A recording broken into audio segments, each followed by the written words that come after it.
কোয়েল মল্লিক কতটা স্বার্থপর?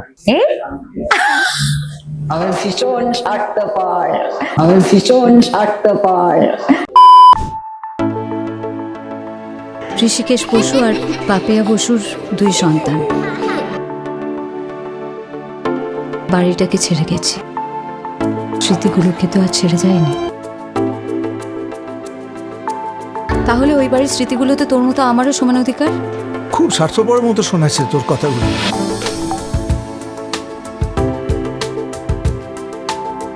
আমি শান্তির জন্য ভীষণ স্বার্থপর, আমি পরিবারের জন্য ভীষণ স্বার্থপর, আমি ভালোবাসার জন্য ভীষণ স্বার্থপর। আমার মনে হয় এটা সেটা আর তাছাড়া আর কিছু না। বাকি খুব একটা সেলফিশনেসটা মানে বুঝি না, স্বার্থপরতার মানে বুঝি না। কারণ আমি যেটা সবসময় মনে প্রাণে বিশ্বাস করি যে আমার কাছের মানুষকে ভালো রাখাটা আমার দায়িত্ব, এবং আমি একা আনন্দে থাকতে পারবো না যদি না আমি আমার কাছের মানুষদের ভালো না রাখতে পারি। তো সেটা যদি কেউ স্বার্থপর বলে তাহলে সেটা স্বার্থপর। আমাদের স্বার্থপরের এই সিনেমাতে একটা ভীষণ ভালো ট্যাগলাইন ইউজ করা হয়েছিল যে তুমি বলো স্বার্থপর, আমি বলি আত্মসম্মান। সেটাও আমার মনে হয় অনেক মানুষ তার এই লাইনটার সঙ্গে কানেক্ট করতে পারবে। কারণ দেখো, স্বার্থপরতাটা না অনেক ক্ষেত্রে, সবসময় বলছি না, অনেক ক্ষেত্রে দৃষ্টিভঙ্গির ওপর ডিপেন্ড করে। আমার মনে হয় যে একটা মানুষ যদি অন্য মানুষের জুতোর মধ্যে পা দেয় গলিয়ে, তাহলে হয়তো সেই মানুষটার সেই কথাটা বলতে পারবে না এত ইজিলি, সহজভাবে বলাটা হয়তো সেই জায়গাটা বলতে পারবে না, যেটা হয়তো আপাত দৃষ্টিতে সেই মানুষটার মনে হতে পারে অন্য মানুষটা স্বার্থপর, কিন্তু সেই মানুষটার জায়গায় দাঁড়ালে হয়তো সেটা নয়। একদম একদম। আপনারা অলরেডি আড্ডায় চলেই এসছেন। বর্তমানে আপনাদের সকলকে স্বাগত। আমি আপনাদের সঙ্গে স্বরলিপি, এবং আজকে আমরা চেষ্টা করছি, আমি এবং আমাদের অতিথি কোয়েল মল্লিক, নতুন করে পরিচয় করিয়ে দেওয়ার কিছু নেই, আমরা একটা স্বার্থপর আড্ডা দেবো। হ্যাঁ, মানে আড্ডাটা ভালো করার জন্য যা যা করতে হয় আমরা স্বার্থপর ভাবে তাই করবো। একদম তাই করবো। কোয়েলের নতুন ছবি স্বার্থপর, এবং যারা ট্রেলার ইতিমধ্যেই দেখে ফেলেছেন, একটা চমৎকার গল্প, যে গল্পর এই ইঙ্গিত দিচ্ছে বাঙালির ঘরে ঘরে এই গল্প এখন।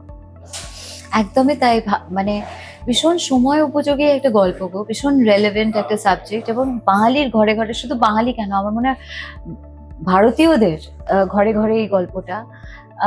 এটা ভীষণ প্যান ইন্ডিয়া একটা ইমোশন আছে, কারণ আমাদের ভারতীয়দের মধ্যে যে ইমোশনস এত স্ট্রং, বা ফ্যামিলি বন্ডিং এত স্ট্রং, যে অনেক সময় অপ্রিয় কয়েকটা সত্যি যেগুলো হয়তো, কিন্তু সেই কথাগুলো কিন্তু আমরা বলি না যে দুই ভাই বোনের কথাবার্তা হয়তো অনেকদিন ধরে হচ্ছে না, সেটা নিয়ে হয়তো আমরা বাইরে খুব একটা কথা বলি না, বা দুই দাদার মধ্যে কথা, মানে দাদা ভাইয়ের মধ্যে কথা হচ্ছে না, বা দিদি বোনের মধ্যে কথা হচ্ছে না।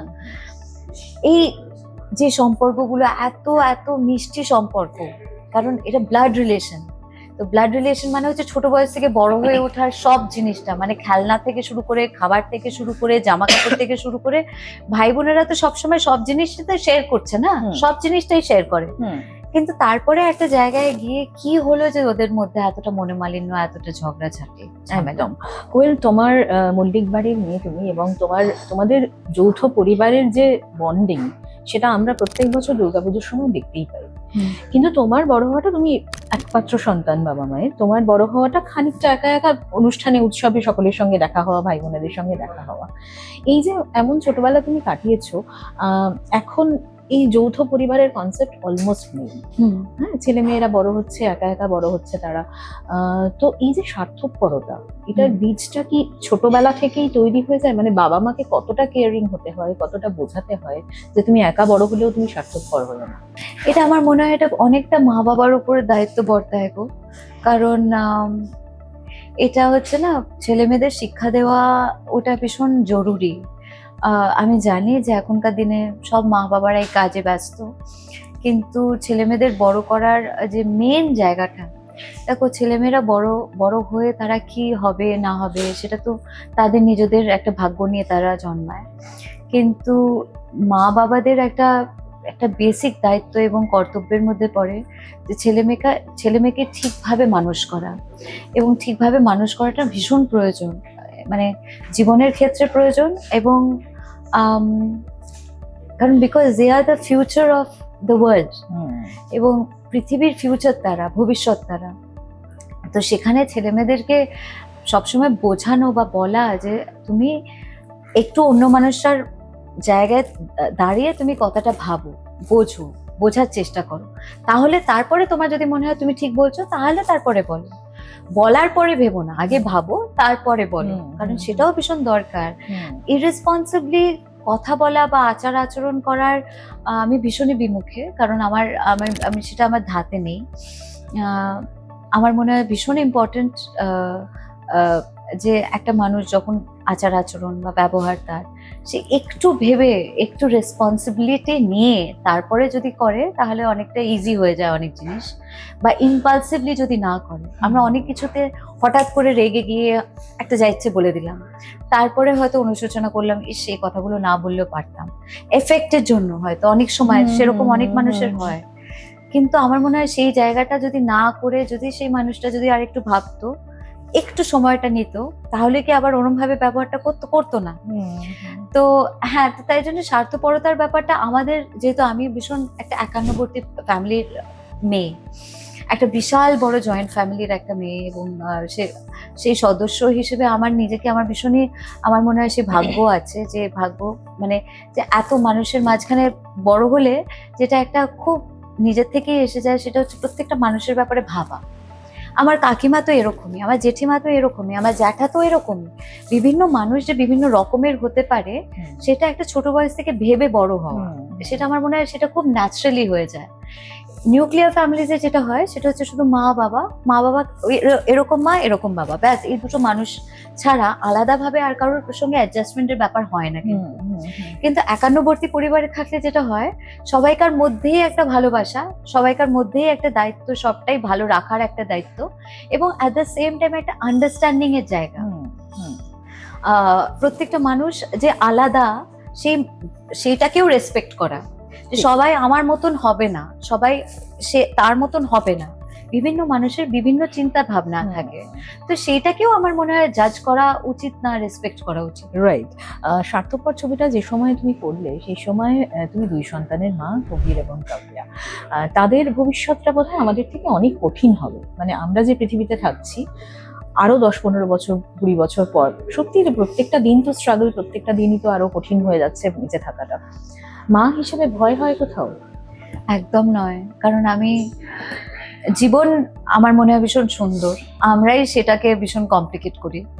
এবার তারপর কমপ্লিকেট করার পরে ভাবি যে জীবনটা ভীষণ কমপ্লিকেটেড হয়ে গেল, সেটা বললে তো চলবে না। আর ভগবানের সঙ্গে আমরা একেবারেই চুক্তিতে আসিনি যে একদম ভগবান আমাদের একদম গোলাপ দেওয়া একটা জীবন দেবেন।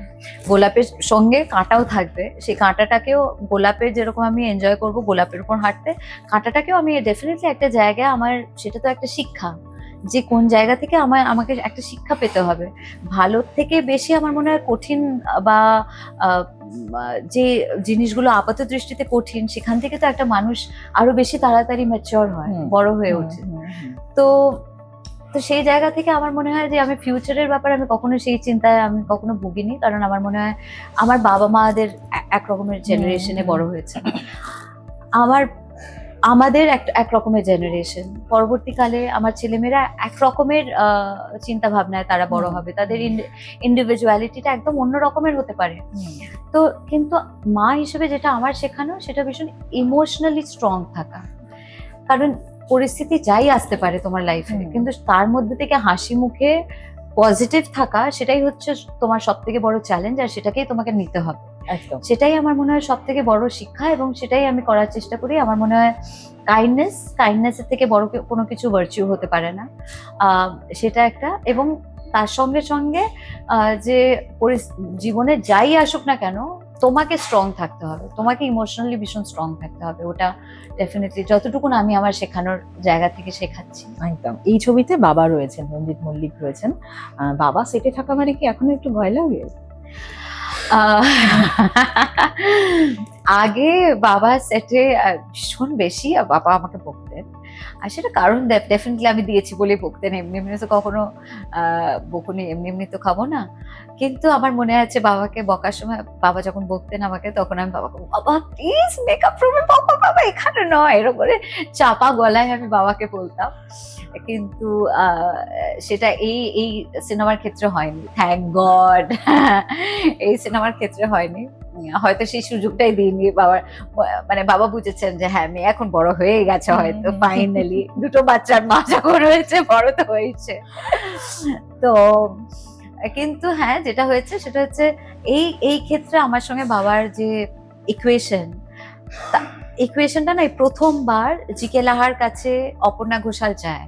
তো তাই জন্য আমি যে বাবাকে খুব যে চিনি, মানে ওই ভদ্রলোককে আমি যে খুব চিনি, সেটা দেখালে হয়তো ক্যামেরার সামনে ভুল হবে, কারণ তার সঙ্গে তার মানে প্রথম আলাপ কোর্ট চত্বরে। তাই জন্য আমি যেহেতু ভীষণ ক্যারেক্টারের মধ্যে ছিলাম, আমার মনে হয় অপর্ণা ঘোষালের ক্যারেক্টারটা অনেকদিন ধরেই, আমরা যেহেতু স্ক্রিপ্ট নিয়ে কাজ করছিলাম, তাই জন্য অনেকদিন ধরেই আমার ইনভলভমেন্টটা ছিল। এবং আমি ভীষণই মানে আমি আমার দিক থেকে এতটাই মানে আমি কখনো ওরম ভাবে ভাবিনি যে আমার বাবা বকতে পারে, সেরকম সেটা কখনো ভাবিনি। কোয়েল, তোমার শুরুটা একেবারেই মেইনস্ট্রিম কমার্শিয়াল ছবি দিয়ে, কিন্তু লাস্ট কিছু বছর ধরে আমরা দেখছি যে ধরনের গল্প তুমি বেছে নিচ্ছ, খুবই অন্য ধারার গল্প এবং খুব স্ট্রং মেসেজ। এই যে গল্প পছন্দ করা, এটার মধ্যে কি এই ভাবনাটা কাজ করে যে কবির কাভিয়া বড় হয়ে যে ছবিগুলো দেখবার মধ্যে এই ছবিগুলো থাকুক, নাকি মেইনস্ট্রিমটা, মানে মেইনস্ট্রিম এখন তোমার কাছে সেভাবে তোমাকে আমরা মেইনস্ট্রিমে পাই না কেন? দেখো আমার কাছে তো ভালো গল্প, খারাপ গল্প, মানে মানে খারাপ তো গল্প হতে পারে না, কিন্তু আমার যেটা খুব একটা হয়তো ভালো মন লাগছে ছোঁয়নি সেরকম হতে পারে। তো সেরকমই আমি জানি, মানে গল্প তো সবটাই ভালো, কিন্তু সিনেমা হিসেবে আমি ওরম ভাবেই দেখি। আমি মেইন স্ট্রিম বা ওরমভাবে ভাবো না। মিনিংফুল ওইসব আলাদাভাবে ভাবি না। আমার মনে হয় ফাইনালি সিনেমা মানে এন্টারটেনমেন্ট, সেটা আমরা সবাই জানি, আর it is also a therapy. তো তাই জন্য এই ক্ষেত্রে আমি বলি যে হ্যাঁ, অফ লেট খুব বেশি যে কনসিয়াসলি ভেবেছি সেই নিয়ে তেমন নয়। যখন আমি ইন্ডাস্ট্রিতে প্রথমে এসেছিলাম তখন অন্য ধারার ছবি কয়েকটা করেছিলাম, কিন্তু ম্যাক্সিমাম আমার মেইন স্ট্রিম ধরনের, যেরকম ভাবে তুমি বলছো ওই ধরনের ছবি আমি বেশি করেছি। অফ লেট আমার মনে হয়েছিল যে গল্প আমার এখনো বলা হয়নি আমার দর্শকদের, সেই সব গল্প আমি আরো বেশি করে করতে চাই, কারণ এখনো অনেক গল্প বলা বাকি আছে। কারণ আমাদের তো কন্টিনিউয়াসলি গল্প ঘটছে আমাদের চারিদিকে, পারিপার্শ্বিক সব জায়গায় এত এত গল্প আছে। সেই গল্পগুলো কিভাবে নতুন ভাবে আমরা প্রেজেন্ট করতে পারবো, উপহার দিতে পারবো অডিয়েন্সের কাছে, সেটা আমার উপরেও একটা দায়বদ্ধতা আছে। সেটা তো সেটাই। এখন তো সকলেই, মানে অডিয়েন্স চাইছে পুরোনো জুটি আবার ফিরুক, দেব কোয়েল, জিৎ কোয়েল, তুমি কি ভাবছো? দেখো আমার মনে হয় বাকিরা সবাই ওই একই মত, যেটা আমি এখন বলতে চলেছি সেটা হচ্ছে, দেখো জুটিটা তো আমরা বানাই না, দর্শকদের যাদের যাদের সঙ্গে দেখতে ভালো লাগে তারাই বানায়। আমরা তো স্ক্রিপ্ট পাই আর আমরা নিজেদের মতো করে অভিনয় করে আসি। তো তাই জন্য এখন অ্যাট প্রেজেন্ট দাঁড়িয়ে আমার মনে হয় ভালো স্টোরি যদি হয়, যদি মনে হয় যে এই গল্পটা নতুন করে আমরা বলতে পারবো অডিয়েন্সকে, তাহলে নিশ্চয়ই কারোর সঙ্গে আমার হয়তো যদি জুটি হয় তাহলে তাই হবে। কিন্তু জুটির জন্যে একটা ছবি করাটা আমার মনে হয় ঠিক হবে না, কিন্তু একটা গল্পের জন্য একটা জুটি আবার যদি ফেরত আসে বড় স্ক্রিনে, তাহলে ব্রিলিয়ান্ট উত্তর, খুব ভালো উত্তর। দেব একটা রিসেন্ট ইন্টারভিউতে বলেছে, কোয়েলের সাথে আমার মনে হয় যত রাজ্যের গসিপ আমার কোয়েলের সাথেই হয়, and she is a gossip queen. যা ইচ্ছে একটা বলে দিয়েছে, যা ইচ্ছে। আমার ও বোধহয় গসিপের মানেটাই না, সিরিয়াসলি। কারণ আমি জানি না, আমরা এটা দেখো অনেক অনেক সিনেমা করতে গেলে যা হয় এমনি আলোচনা হয়, কিন্তু ওই পরনিন্দা পরচর্চার ব্যাপারটা আমি খুব একটা বুঝি না, করতেও জানি না, সেটা কখনো অতটা হয় না। কিন্তু তাই জন্য গসিপটা ওকে বরং আমি জিজ্ঞেস করবো, গসিপ মানে কি বলতো? তুমি নিজের সম্পর্কে কোনো গসিপ শুনেছো যেটা শুনে খুব হেসেছিলাম? আমি না একটু বোরিং ক্যারেক্টার, আমার মনে হয় খুব একটা গসিপ টসিপ হয়নি আমার ব্যাপারে। হ্যাঁ, মানে হলেও তোমার অবধি এসে পৌঁছে? হতে পারে, সেটা হতে পারে, হয়তো কোনো কিছু হয়েছে, হয়তো আমার অবধি এসে পৌঁছয়নি, সেটা হতে পারে। কোয়েল, রিসেন্ট কোনো বই পড়লে যে বইটা তুমি সকলকে রেকমেন্ড করতে চাইবে? আমি একটা সিনেমা ভীষণ ভালো দেখেছি, আচ্ছা। সেটা খুব যে রিসেন্ট তেমন নয়, কিন্তু যথেষ্ট রিসেন্ট, যেটা এবারে ন্যাশনাল অ্যাওয়ার্ড পেলো এবং আমি ভীষণ খুশি হয়েছি। সেটা হচ্ছে 12th ফেল। যারা দেখেনি আমি ডেফিনেটলি চাইবো যেন প্লিজ দেখে। সিনেমাটা অসম্ভব সুন্দর একটা সিনেমা। কি বলতো, কিছু কিছু ছবি না তুমি যদি একদম একটা সততা নিয়ে তৈরি করো, সেটা না মনের মধ্যে যে কিভাবে গেঁথে যাবে সেটা হয়তো ফিল্ম মেকাররা তারা তখন ওই সময়টা দাঁড়িয়েও হয়তো বুঝতে পারেনি। সেটা 12th ফেল আমার ক্ষেত্রে তাই হয়েছিল। আমি ছবিটা দেখার পরে অনেক দিন অবধি আমি ওটা নিয়ে ভাবছিলাম, মনে হয়েছিল যে কি ব্রিলিয়েন্ট একটা ক্যারেক্টার, কতটা রেজিলিয়েন্ট, কতটা স্ট্রং। এই জায়গা থেকেই তোমায় জিজ্ঞেস করি, বাংলা ইন্ডাস্ট্রিতে প্রোডাকশন ওয়াইজ তোমরা একটা বড় জায়গায় রয়েছো, সুরিন্দর ফিল্মস। তো এই 12th ফেলের মতো গল্প তোমার মনে হয় না বাংলায়ও তৈরি হওয়া উচিত? এই ধরনের ডেফিনেটলি। দেখো, একটা জিনিস কি বলতো, একটা গল্প না এসে যায়, আমরা যদি ভাবতে যাই ওটা হয়েছে তাই জন্য আমরা বানাবো, সেটা যদি অর্গ্যানিক্যালি ব্যাপারটা না হয় তাহলে হয়তো নাও ওয়ার্ক করতে পারে। মানে কোনো কিছু জিনিস না যদি ভেতর থেকে তোমার জিনিসটা এসে যায়, যেমন ধরো স্বার্থপরের ক্ষেত্রে আমি বলছি, যখন প্রথম গল্পটা এসেছিল আমাদের কাছে তখন মনে হচ্ছিল যে এটা নিয়ে কি করে এতদিন পর্যন্ত সিনেমা হয়নি। এটা আমার প্রথম প্রশ্ন এটা ছিল যে কি করে হয় যে এই ধরনের গল্প নিয়ে, যেটা এত ঘরে ঘরে। আমি শেষ যেটা জিজ্ঞেস করব, সেলিব্রিটি মাদার হিসেবে দেখো তোমাকে সারাক্ষণ লাইমলাইটে থাকতে হয়, সেটাই তোমার কাজের নেচার। তোমার মেয়ে তো খুবই ছোট এখনো, অতটা সে কিছুই বোঝে না। ছেলে এবার দারুণ নেচেছে, ওর ভাষান ডান্স পুরো ভাইরাল। তো তুমি ওকে এই যে মিডিয়া ইন্টারাকশন, যারা তোমাকে চেনেন না, মানে বাচ্চাটির কথা বলছি, ছেলের কথা বলছি, মা হিসেবে তুমি কিভাবে ওকে বোঝাও যে এদের কিভাবে ও ডিল করবে? দেখো, আমার মনে হয় না সব জিনিস যে বুঝিয়ে বুঝিয়ে করানো যায় তেমন নয়। বাচ্চাদের নিজস্ব একটা না ভীষণ স্ট্রং ইন্টেলিজেন্স থাকে, তার উপরে ভরসা করা উচিত। তো তাই জন্য আমার মনে হয় কবিরের একটা নিজস্ব একটা ইন্টেলিজেন্স আছে, এবং ওর যখন মনে হয় যেরকম, কারণ খুব বেশি শেখালে আমার দিক থেকেও ভুল হবে, তার থেকে ওর, কারণ এতটা সরল, এতটা, এই বয়সটা তো ভীষণই সরল একটা বয়স, 5 বছর বয়স। তো তার মধ্যে ওই সোশ্যাল মিডিয়ার ব্যাপারটা বা অনেক কিছু ঢোকানোটা ঠিক হবে বলে মনে হয় না। ওর নিজের থেকে যেরকম ওর মনে হবে তাই। আমি আলাদা করে মা হিসেবে অন্তত এই ক্ষেত্রে কখনো কিছু সেইভাবে বলিনি। কাব্যাকেও কি বলে ডাকে? পুচকি বলে ডাকে, পুচকি, এ পুচকি। তারপর আমি ভাবলাম যে ও যখন 80 বছর বয়স হবে তখন ও যদি পুচকি বলে ডাকে, এ পুচকি। তো যাই হোক, খুব প্রোটেক্টিভ কাব্যার ব্যাপারে। কাব্যার ব্যাপারে ভীষণ প্রোটেক্টিভ। কাব্যাকে ভীষণ ভীষণ ভালোবাসে দুগ্গা দুগ্গা, দুজনকে প্রচন্ড ভালোবাসে। কারণ কাব্যার প্রচন্ড পেছনে লাগে, মানে পেছনে লাগে বলতে ও হয়তো কিছু একটা দাঁড়ানোর চেষ্টা করছে, এখন সবে দাঁড়ানোর একটা শিখছে, হামাগুড়ি দেওয়া থেকে এখন দাঁড়াতে শুরু করছে। এবার টলমলো করতে করতে কোনো একটা জিনিস ধরে দাঁড়াচ্ছে, সে ধরে দাঁড়াচ্ছে, হঠাৎ কবির সাইড থেকে বল খেলতে খেলতে এলো, হঠাৎ হাতটাকে এরকম ভাবে ছাড়িয়ে দিয়ে চলে গেল, ধূপ করে পড়ে গেল, 1 সেকেন্ডে এরকম করলো। তারপরে আমি তারপর কবির এটা কি হলো, দাঁড়ানোর চেষ্টা করছে, আমি যেরকম একটু শাসন করার গলা করে একটু বললাম। তারপর ও তো মাথায় ঘামালো না, কবির তো নিজের ছন্দে আছে। কিন্তু সেদিক থেকে দেখলাম কাব্যা কোথায় একটু, আমি বলে বোধহয় ভয়তে, বাবা আমার দাদাটা ভীষণ, আমি হয়তো পালিয়ে যেতাম, কিন্তু সে না পালিয়ে আবার দাদার পেছন পেছন হামাগুড়ি দিতে দিতে যাচ্ছে, যেখানে ও বল নিয়ে যাচ্ছে ও পেছন পেছন হামাগুড়ি দিতে দিতে যাচ্ছে। তো তাই জন্য বেশ মজার লাগে গো, এই পুরো ব্যাপারটা খুব মজার লাগে দেখতে। অল দ্য বেস্ট কোয়েল, খুব ভালো হোক। Thank you so much. Please সিনেমাটা দেখে জানিও, এটা কিন্তু আমার ভীষণ মনের কাছের একটা সিনেমা। আপনারা নিশ্চয়ই দেখবেন এবং আমাদের জানাবেন কেমন লাগলো। এই ছবিটা আমার ভীষণ প্রিয় একটা ছবি, আশা করছি আপনাদের সকলের ভালো লাগবে। থ্যাংক ইউ সো মাচ, খুব ভালো থাকবেন, দেখা হবে নতুন কোনো আড্ডা।